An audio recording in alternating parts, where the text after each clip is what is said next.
تو بس یہ سمجھ لو کہ ہم یہ نہیں جانتے کہ اس کے بعد ہم کیا کریں گے۔ چمپاوتی نے کہا۔ اس کے لہجے میں ایک دھمکی سی کیفیت تھی۔ میں نے دل ہی دل میں ایک جن صاحب کو قابو کرنے کی کوشش کی تھی تو انہوں نے بڑی ہی مرمت کر ڈالی تھی میری، اور اتنی دور دوڑا دیا کہ ہوش و حواس درست ہو گئے، سب کا ساتھ چھوٹ گیا تھا۔ کم از کم چمپاوتی ایسی شخصیت تو ہے کہ وہ اڑے بڑے وقت میں ساتھ دے رہی ہے، کیوں نہ اس کے ساتھ قبول کر کے ہی زندگی کا ایک انوکھا تجربہ کیا جائے۔ جان، تم نے زندگی بڑے نیک ماحول میں گزاری ہے، لیکن تمہارا بیٹا شروع ہی سے غلط راہوں میں پڑا ہوا تھا۔ کاش میں تمہاری بات مان کر سارے دینی علوم سیکھ لیتا، مجھے ایسی مشکل کا شکار نہ ہونا پڑتا، اور میں بستی علی جا کی مسجد میں اذان دے رہا ہوتا، میں نے دل ہی دل میں سوچا تھا۔ لیکن بہرحال انسان کی حقیقتوں کا سامنا کرنا ہی پڑتا ہے۔ اس وقت ایک انوکھی حقیقت میرے سامنے موجود تھی۔ میں نے اس سے اچھا یہ بتاؤ چمپا، وہ کون سا عمل ہو سکتا ہے جو تمہیں میرا دشمن بنا دے؟ دیکھو، ایک بات اچھی طرح سمجھ لو، جب تم مجھ سے دوستی کر لو گے، جب مجھے اپنے وجود میں شامل کر لو گے، پھر یہ سمجھ لو کہ مجھ سے بھاگنے کی کوشش مت کرنا۔ میں تمہیں کھل کر تمام چیزیں بتائے دیتی ہوں۔ تم انسان ہو اور میں انسان نہیں ہوں۔ انسان کی خواہش کرتا ہے، وہ ہمیشہ یہ چاہتا ہے کہ اپنے جیسوں میں رہے۔ بے شک انسانی وجود میں تمہیں اپنی جیسی ہی لگوں گی، لیکن میں انسان نہیں ہوں۔ میرا ایک الگ دیس ہے، الگ مقام ہے، الگ جگہ ہے۔ جب تم چاہو کسی بھی لڑکی سے دوستی بڑھا سکتے ہو، مجھے اعتراض نہیں ہوگا۔ اور جہاں تک میری اور تمہاری قربت کا سوال ہے، تو یہ بھی میری اور تمہاری خوشی پر منحصر ہے۔ تو مجھے اپنے ساتھ رکھو، میری ضرورت پوری کرتے رہنا، اور یہ مت سمجھنا کہ میں تمہاری عورت ہوں۔ میرا مطلب ہے کہ اگر میں کہیں کسی اور کے ساتھ نظر آؤں تو تم اس کی بالکل پرواہ نہیں کرو گے، اور یہی میں کروں گی۔ میں نے دل ہی دل میں سوچا کہ یہ تو بہت اچھی بات ہے، منحوس چڑیل مجھے کیا پڑی ہے جو تیری کسی حرکت میں دخل اندازی کروں۔ یہ سوچنے کے بعد میں ایک لمحے کے لیے خوفزدہ نگاہوں سے اس کی طرف دیکھتا رہا کہ کہیں وہ میرے دل کی بات تو سن نہیں رہی، لیکن اندازہ یہ ہوا کہ ایسی کوئی بات نہیں، وہ اسی طرح بالکل متوجہ نہیں ہے۔ میں نے اس سے کہا، چلو ٹھیک ہے، اگر تم یہ سمجھتی ہو کہ میرا تمہارا ساتھ رہ سکتا ہے تو میں تیار ہوں۔ میری کسی بات میں مداخلت نہیں کرو گے؟ نہیں چمپا، تم جس انداز میں بھی ہو وہ صرف اتفاقی انداز ہے۔ تم یہ سمجھ لو کہ میں تمہارے کسی معاملے میں مداخلت نہیں کروں گا۔ اس کے باوجود میں زیادہ تر وقت تمہارے ساتھ ہی گزاروں گی، لیکن اسی شکل میں جیسے ہو۔ بلکہ اب یہ لکیریں بھی نظر نہیں آئیں گی تمہیں، ہوا کا ایک جھونکا۔ سمجھ لینا کہ میں ہوں۔ جب تمہیں تنہائی حاصل ہوگی تو میں تمہارے ساتھ ہوں گی۔ ٹھیک ہے چمپا، میں نے جواب دیا، تو اٹھو اپنی جگہ سے۔ میں تمہیں زندگی کی کچھ ایسی حقیقتوں سے روشناس کراؤں گی جو تمہارے لیے بڑی کارآمد ثابت ہوں گی۔ اچانک ہی میں نے دیکھا کہ وہ لکیریں پھیلنے لگیں، یعنی چمپا کی آؤٹ لائن بڑھتی رہی۔ میں اپنی جگہ سے اٹھ کر کھڑا ہوا اور اس نے کہا، آؤ اور مجھ میں سے گزر جاؤ۔ کس طرح؟ مجھے دیکھ رہے ہو نا؟ بس مجھ میں سما کر دوسری طرف نکل جاؤ، میں تمہارے اندر خود داخل ہو جاؤں گی۔ پھر کیا تم ہمیشہ میرے اندر موجود رہو گی؟ نہیں، بس ضرورت کے وقت ہم ساتھی رہیں گے۔ تمہارے شریر میں میں داخل ہوں گی، جب تم چاہو گے تو میں تمہارا شریر چھوڑ دوں گی۔ یہ میرا تم سے وعدہ ہے۔ میں نے اس کی ہدایت کے مطابق عمل کیا، اور اچانک ہی مجھے یوں محسوس ہوا جیسے میرے بدن کا سارا بوجھ ختم ہو گیا ہو، میرا اپنا کوئی وزن نہ رہا ہو۔ حالانکہ میں اپنے قدموں سے چلتا ہوا اس آؤٹ لائن میں داخل ہو کر دوسری طرف نکل آیا تھا، لیکن جیسے ہی میں نے آؤٹ لائن کے دوسری جانب قدم رکھا، مجھے یوں لگا جیسے میں ایک تنکے کی مانند ہو گیا ہوں، اتنا ہلکا کہ اگر ہوا کا ایک تیز جھونکا آ جائے تو میرا پورا وجود تحلیل ہو جائے۔ بہرحال یہ کیفیت میں نے محسوس کی تھی۔ وہ کہنے لگی، کہو کیسا لگ رہا ہے؟ بہت عجیب۔ ہلکے لگ رہے ہو؟ ہاں۔ وجہ جانتے ہو؟ نہیں۔ اب تم میرے شریر میں ہو، یعنی دیکھنے والے کی آنکھ تمہارا شریر دیکھے گی، لیکن میں تمہارا سارا بوجھ اٹھائے ہوئے ہوں۔ یہ بوجھ ایک لمحے میں ہلکا بھی ہو جائے گا، یعنی تم اپنے شریر میں واپس آ جاؤ گے۔ بس یہاں سے چلتے ہیں۔ لیکن کہاں جائیں گے چمپا؟ کیا تمہیں شہری آبادیوں کے بارے میں معلوم ہے؟ ہاں معلوم ہے۔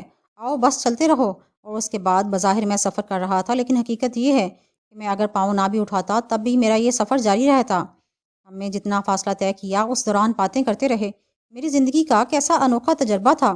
کسی زمانے میں جب بستی علی جا سے باہر نکلا تو مجھے کئی افراد یکے بعد دیگرے ملے، اور آخری آدمی حمدو تھا جس نے میرے ساتھ ٹرین میں آخری سفر طے کیا تھا اور اس کے بعد لاپتہ ہو گیا تھا۔ لیکن حقیقت یہ ہے کہ وہ جو لمحات اس وقت مجھ پر گزر رہے تھے ان کا میں کبھی خواب میں تصور بھی نہیں کر سکتا تھا۔ یہاں تک کہ ہم ایک بہت بڑی شہری آبادی میں داخل ہو گئے۔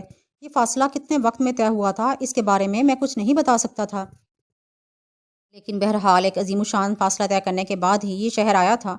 چوڑی چوڑی سڑکیں، کھلے علاقے، بلند و بالا عمارتیں، زندگی سے بھرپور۔ بہرحال اب میں ان تمام چیزوں سے اجنبی نہیں رہا تھا۔ چمپا نے کہا، اب مرد بنو، اپنے لیے کوئی اچھی سی جگہ تلاش کرو جہاں تم قیام کر سکتے ہو۔ کوئی ہوٹل؟ یہ تم جانو اور تمہارا کام، مگر اس کے لیے رقم۔ تمہاری جیبیں کرنسی سے بھری ہوئی ہیں، اس کی فکر کیوں کرتے ہو؟ میں ہوں نا تمہارے ساتھ۔ میں نے ان الفاظ پر بوکھلا کر اپنی جیبوں کو ٹٹولا اور پھر یہ دیکھ کر مجھے چکر آ گیا کہ ہزار ہزار روپے کے نوٹوں کی کئی گڈیاں میری جیبوں میں موجود ہیں۔ میں نے ان گڈیوں کو جیبوں کے اندر ہی ٹٹولا اور کچھ ہونٹوں پہ زبان پھیرنے لگا تو چمپا کی آواز ابھری، یہ کچھ بھی نہیں، تمہیں سنسار کے وہ عیش دوں گی کہ تم یاد کرو گے۔ یہ ایک جدید ترین شہر ہے، میں تمہیں اتنی اعلیٰ زندگی دوں گی کہ بس تم باقی ساری زندگی باتیں بھول جاؤ گے۔ یہ ساری باتیں تو میرے لیے بڑی خوشی کا باعث تھیں۔ اگر ایسی شخصیت ساتھ ہو تو اس کے ساتھ مخلص نہ ہونے کا کیا سوال ہے؟ بہرحال چمپا واقعی ایک عظیم الشان شخصیت ثابت ہوئی تھی، اور میں ان روایتوں پر غور کر رہا تھا جو چڑیلوں اور پچھل پیریوں کے بارے میں مشہور تھیں کہ وہ قتل کر دیتی ہیں، خون پی جاتی ہیں، یوں کرتی ہیں، وہ کرتی ہیں۔ مجھے تو ایک ایسی شخصیت مل گئی تھی کہ میں بیان سے باہر سمجھتا ہوں۔ بیچارے صوفی صاحب کو یقیناً اس جن نے مارا پیٹا ہوگا جسے میں نے اپنے قبضے میں کرنے کی کوشش کی تھی، لیکن بہرحال یہ ایک مسئلہ تھا جس سے میں جس قدر لطف اندوز ہوتا کم تھا۔ میں نے ایک بہت ہی اعلیٰ درجے کے ہوٹل میں قیام کیا۔ اس ہوٹل میں چمپا بھی میرے ساتھ موجود تھی، اور وہ رات در حقیقت ہوٹل کے شاندار کمرے میں حسین ترین رات تھی، بالکل کسی کے حجلہ عروسی کی طرح۔